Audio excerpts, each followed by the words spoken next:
Alô, Brasil!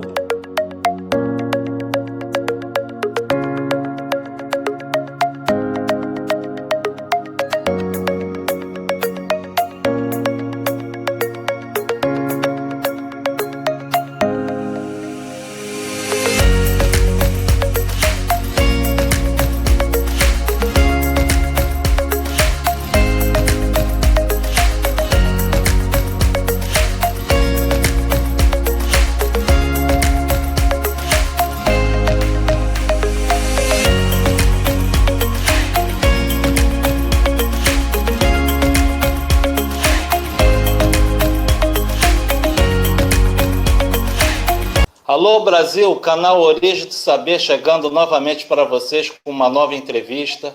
Eu peço a vocês que deixem seu like, se inscrevam no nosso canal, ative o sininho das notificações para estar recebendo as nossas atualizações. E hoje, né, devido à grande repercussão, nós voltamos, né, novamente com o Saravá, né?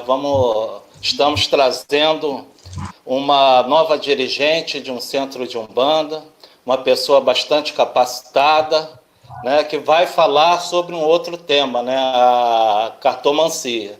Seja bem-vinda, mãe Luciana, seja bem-vinda ao nosso canal. Boa noite, mãe. Boa noite, Humberto, boa noite a todos do canal.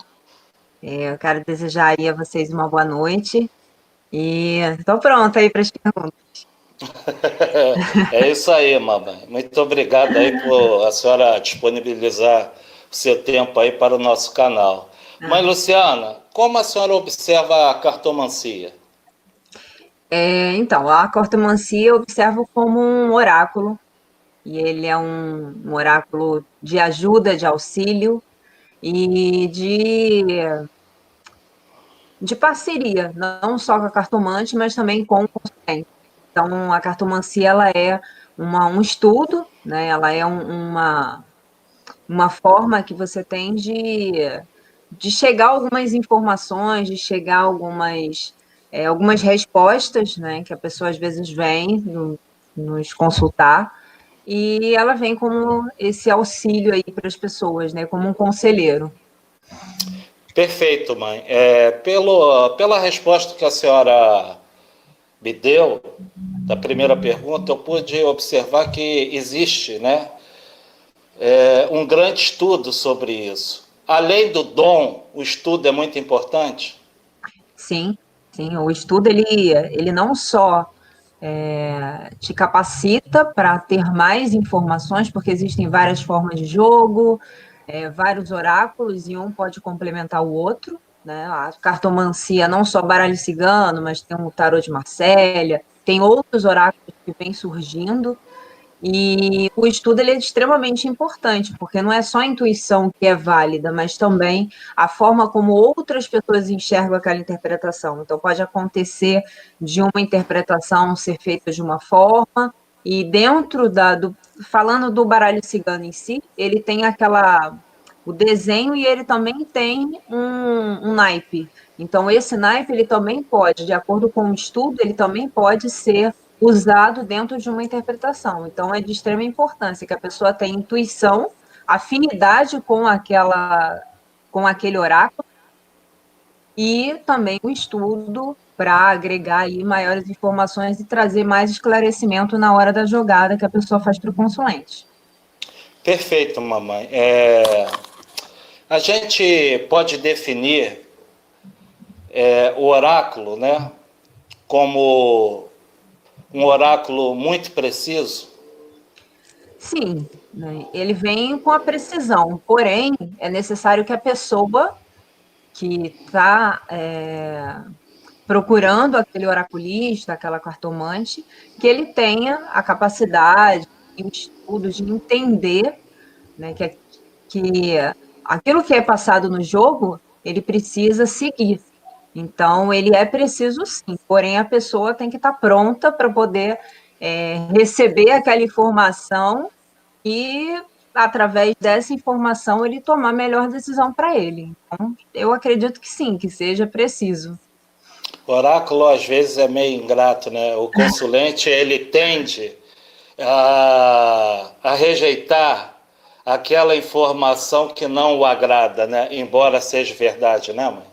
Sim, sim. Às vezes ele fala, não, isso não está certo. Então, às vezes, ele pergunta algo e o oráculo responde uma situação para ele que ele nem espera. Então, ele meio que se assusta e diz, não, mas não é bem assim. E aí, mais para frente, ele fala, nossa, eu lembro que você falou isso, aconteceu. Nossa, saiu no meu jogo isso, eu nem esperava. E às vezes ele tem uma reação assim meio negativa, mas depois ele acaba voltando e dizendo: Nossa, isso mesmo que aconteceu. É, mamãe, aquela velha máxima, né? As cartas não mentem jamais, é batata, né? Sim, é sim. Bom, minha mãe, a senhora é dirigente de um centro. Poderia falar um pouco do cotidiano, né, do seu centro, da doutrina que é empregada dentro dessa casa? Sim, eu sou dirigente do Centro de Umbanda Vovó Catarina das Almas, aqui no Rio de Janeiro. E a nossa doutrina ela é voltada, baseada no que o Caboclo das Sete Encruzilhadas nos deixou, de legado, né, o que Zélio de Moraes trabalhou. E também a nossa doutrina fala muito de Kardec, nós estudamos muito Kardec. E nossa direção de 15 em 15 dias, agora com a pandemia está um pouquinho mais complicada, mas retornaremos agora dia 8 de agosto, então com todos os protocolos de segurança, né, para que todo mundo fique bem e seguro, não só os médios, mas os consulentes também. E a nossa casa é uma casa muito simples, é uma casa que toca Umbanda, a gente recebe as pessoas para auxiliar, para trazer um pouco de conforto, porque eu acho que a religião é isso, né? Você trazer um pouco de conforto para as pessoas que te procuram. E a nossa casa ela é assim, ela é muito simples, ela é uma casa de preto velho, então é uma casa que faz as coisas tudo no tempo deles, da forma deles. E eu acho que é um ponto de luz, né, dentro da Umbanda também. Perfeito, mamãe. Numa conversa informal com a senhora, né, eu fiquei sabendo que a senhora começou muito cedo dentro da religião, né, que os primeiros sintomas de mediunidade começaram muito cedo. Isso trouxe algum tipo de transtorno à sua vida, minha mãe? Foi difícil conciliar a mediunidade com a sua juventude? Foi porque eu sempre fui uma pessoa muito. Eu fugia um pouco dessa coisa da mediunidade, eu não queria saber muito, né? Então eu via, ouvia, passava mal, ficava sempre doente desde criança. Como a gente conversou, né? As lembranças que eu tenho de infância é de uma criança sempre doente. Então eu sempre fui uma criança doente, sempre ouvia coisas, sempre via, e uma adolescente também que é naquela fase da rebeldia, que via as coisas que ouvia e não dava muita bola, apesar de sempre gostar e sempre saber que esse era o caminho. Eu tive sim algumas fases aí em que isso me atrapalhou muito, porque eu era vista como a esquisita, como a estranha, como a que fazia brincadeira do copo, mas eu sabia que aquela brincadeira do copo não era tão brincadeira assim, porque eu acabava mexendo muito com a mediunidade, com a espiritualidade. Então isso me atrapalhou um pouco, até que um dia eu falei, não tem como mais fugir, vamos lá, né? Vamos estudar e vamos seguir então essa religião aí que tanto me chama. Não teve como correr, né, mãe? Não teve como correr, de jeito nenhum. Mamãe, a senhora, vamos mudar um pouco o polo, né, da nossa entrevista. A senhora considera o Brasil um país laico? Olha, eu não considero, porque eu não vejo isso no Brasil, né? Eu vejo muita intolerância religiosa, então eu não posso dizer que o nosso país é um país laico a partir do momento em que as pessoas excluem as outras pela sua religião ou violentam as pessoas pela sua religião. Então, não vejo o Brasil hoje como um país laico. Pelo contrário, a gente tem lutado muito para que seja, mas eu acho que está longe ainda disso acontecer. Sabe as palavras, mamãe. É, a senhora acha que... A senhora já respondeu, né, a pergunta que eu iria fazer para a senhora, né? A senhora, então, observa o Brasil um país preconceituoso, né? Sim, sim. A gente vê aí há pouco tempo, ano passado mesmo, nós tivemos invasões em várias casas, tanto no Rio quanto no Duque de Caxias, se eu não me engano, a Baixada Fluminense teve muita invasão de pessoas, né, que iam lá, quebravam tudo, e aquilo dali é uma história, aquilo dali é criado com muito suor, com muita dedicação, com muito amor. Então, isso a gente vê hoje que é extremamente preconceituoso, né? Uma das maiores atitudes, a pessoa invadir o espaço do outro, que não está fazendo nada com ele, e destruir aquilo ali porque é contra aquela forma da pessoa expressar a sua religiosidade. Então, o país é extremamente preconceituoso, né? O nosso Estado é preconceituoso e está longe ainda da gente conseguir respeito, né? E conseguir que nós tenhamos o nosso espaço sem desrespeito, sem da forma que a gente consiga ir na rua sem medo, né, de ir de guia ou sei lá, ou estar com algum tipo de preceito e ter que usar roupa branca e tal, sem ter medo se vai ganhar uma pedra na cabeça ou se vai ser ou se vai apanhar, né, ser agredido. Então É é isso. complicado, né, mãe? Eu acho que a senhora definiu bem, né? Que aquilo não são meros objetos. Aquilo, além de serem sacralizados, eles contam toda uma história de vida, né, da pessoa, né? Sim, não só história de vida, mas da religião, né? Porque aquilo dali a Sim, gente sim. trata com muito amor, com muito carinho, aquilo ali faz parte da nossa essência, faz parte da gente, né? Uma quartinha, uma imagem, aquilo dali foi cuidado com muito amor, é como se fosse um filho, como se fosse parte de nós, né? Então, eu fico muito triste ainda de ver que em pleno século XXI nós ainda estamos tendo que exercer a nossa religião de forma como se a gente estivesse fazendo algo errado, como se tivéssemos cometido um crime, e que não é, né? Perfeito, minha mãe. Qual o conselho que a mãe Luciana daria para a Luciana? Não desista.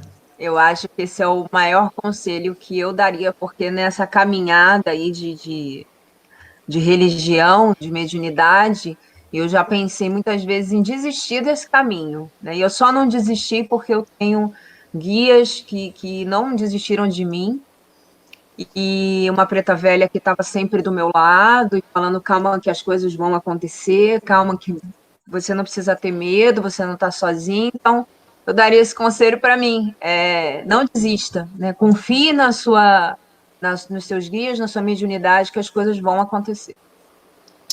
Bacana, mamãe. Mamãe, como a senhora observa o atual momento, né, que a humanidade atravessa com a Covid, né? E gostaria Uhum. de saber como a senhora observa o comportamento da sociedade carioca nesse enfrentamento à pandemia. Bom, eu vejo que o comportamento das pessoas é de banalidade. Hoje até aconteceu uma situação onde eu moro, em que os pais deixaram as crianças jogarem bola, né? E a gente sabe que existe uma flexibilidade, mas a pandemia continua, né? A doença continua. Então eu vejo que as pessoas estão banalizando essa doença, não estão realmente levando a sério. E é uma doença que veio para nos fazer pensar no outro, veio para nos fazer pensar em nós, no que a gente está fazendo de bom, o que a gente pode melhorar. Por isso que deixou muita gente reclusa, né, para que as pessoas voltem para si e para o outro, né, e respeite o outro. Né? A partir do momento em que você sai sem máscara ou que você banaliza um pouco essa situação, você está deixando o outro também em perigo, não é só a sua vida, mas é a vida do outro. Então, eu vejo que hoje a gente não está seguindo a coisa do jeito que deveria, sabe? Eu acho que as pessoas estão realmente, assim, flexibilizou, então tá ótimo, tá tudo liberado, e não é bem assim. Né? Então, a gente precisa ter a consciência de que essa doença é uma doença perigosa e é uma doença que precisa ainda de cuidado, e porque ainda não existe vacina, porque ainda não existe nenhum remédio, e as pessoas têm que respeitar o outro, né? Respeitar a quarentena do outro, né? Mesmo que você não acredite, mesmo que a pessoa não leve a sério, pelo menos faça isso pelo outro. Perfeito, mamãe. Minha mãe, já estamos chegando, né, ao final dessa entrevista, esse bate-papo maravilhoso, né? Eu gostaria que a senhora deixasse, né, uma mensagem para os adeptos, né, de cultos afros no Brasil.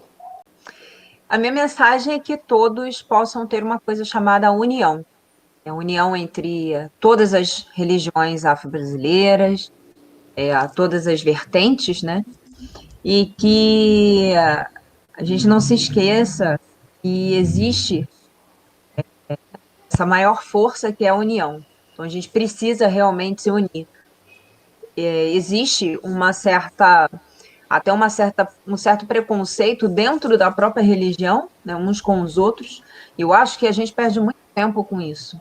Então, a nossa maior força para que nós possamos lutar contra a intolerância religiosa, lutar contra o preconceito, mostrar o que é realmente a nossa religião, porque a nossa religião é maravilhosa, tanto quanto a Candomblé, quanto a Umbanda, tem muita coisa bacana, são religiões lindas, né?